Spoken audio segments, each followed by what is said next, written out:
Grigor, I'll start us off. If you could just tell us your thoughts on today's match, please. Yeah, what can I say? It's been an interesting first round. Obviously, I really need to focus on my side of the net. It's been a very how can I say, one of the toughest opponents that I ever played, I think, in a first round match.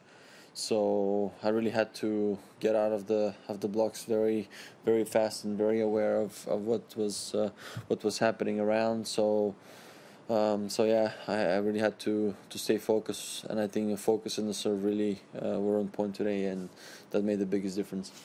Excellent. We have some questions in the room. Hi. Hi. As you said, it feels a little bit strange to see you and Malin playing in the first round. Yeah. So, no, absolutely.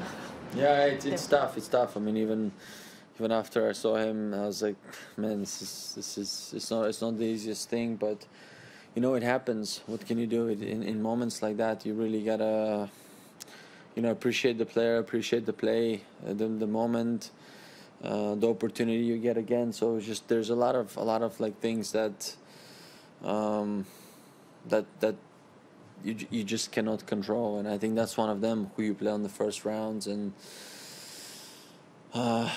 yeah, I mean, it's a very tough first round. Just go over here.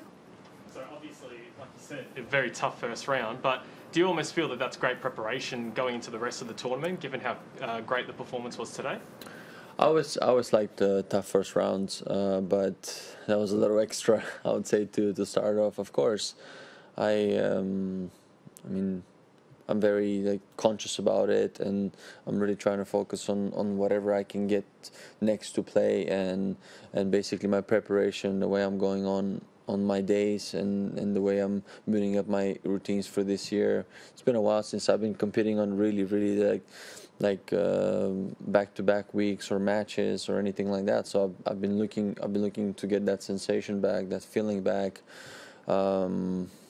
Last I've competed was 3 months ago. I don't believe I've ever been that far away from, not only from the tour, but just competing. I mean, when we put the pandemic at the beginning of it, obviously those are different circumstances, but given the chance that we had, that we could play in the end of last year, I'm just very grateful that I get not only to win those matches now, but to really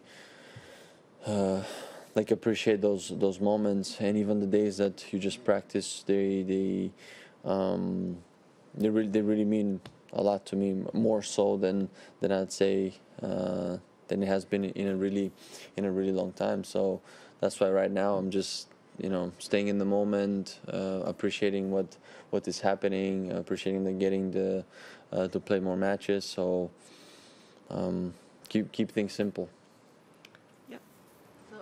Once you, well, not only you, but your generation, you and Raonic, Nishikori, maybe also Cilic, you guys are considered as up and coming young generation, and maybe people think that one day you guys would take over the place of Roger and Rafa. And now, do you think you feel still fresh, and you guys have a potential to, take over this position?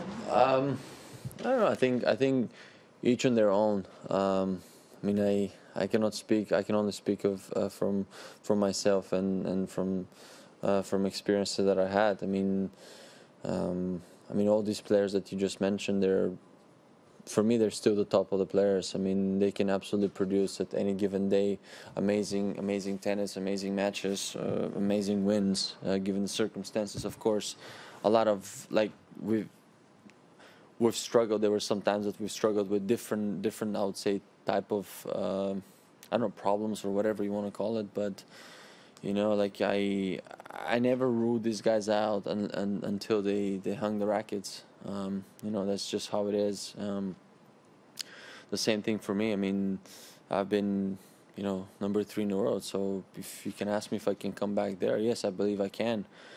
How long it will take me, I don't know. Will I ever be back? I don't know. But I I will sure try my absolute best, my absolute possible to put myself in that position again. You know, until I don't enjoy the sport anymore, until that I don't want to play anymore, I don't want to compete. So until you're in the game, until you get a chance every time, every opportunity, it's very hard to say on the other end. I mean, yes, you see a lot of like younger guys, younger generation are doing really well. They have exceptional wins already and so on. But okay, great, keep on doing it. I mean, this is my 11 Australian or something like that. So, I mean, why not? Why not keep on going? And I think mentally I'm feeling okay for now. Like I think in a sense a little bit more fresh than I've ever been in a really long time. So you know, progressive, steady consistency, and just let's see where that takes me. So our last question here. Lefty Alex Bolt in the next round. Do you know much about him? I've seen a few of his matches. Yeah, a lefty, of course. Very. I like his game, to be honest. I've seen some of his matches. Obviously, he's playing at home crowd.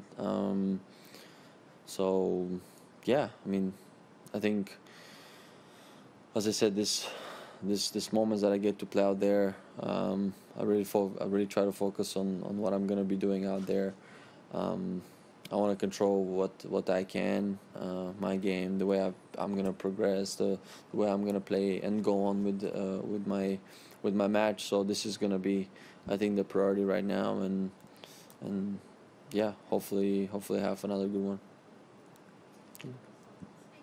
Of being fresh, I think you started working with Dante Bottini from the end of the last year. So what is the idea behind working with him? How did it happen? I think the past year, I would say year and a little bit, I've been back and forth with some coaches. I spent a lot of time alone. I had time to revisit what I've done over the years, what I have worked on, and so on. And the moment I found out Dante was sort of alone, I reached out to him, just wanted to hear his thoughts a little bit on my game and on a potential work plan and so on. And I think we met. We spent a very, very quality time together, and it's been a long time since I've had somebody that felt very similar to my way of thinking and my working ethic, and we hit it off. And I think this is our first tournament together. Well, so yeah, we're enjoying our time together. I think we definitely have future. We'll see how we're gonna schedule our sort of plan. We're gonna discuss a little bit more of our goals and what next needs to be done, and then go from there. Grigor, thank you for your time. That Thank you. concludes our press conference. Thank you, guys.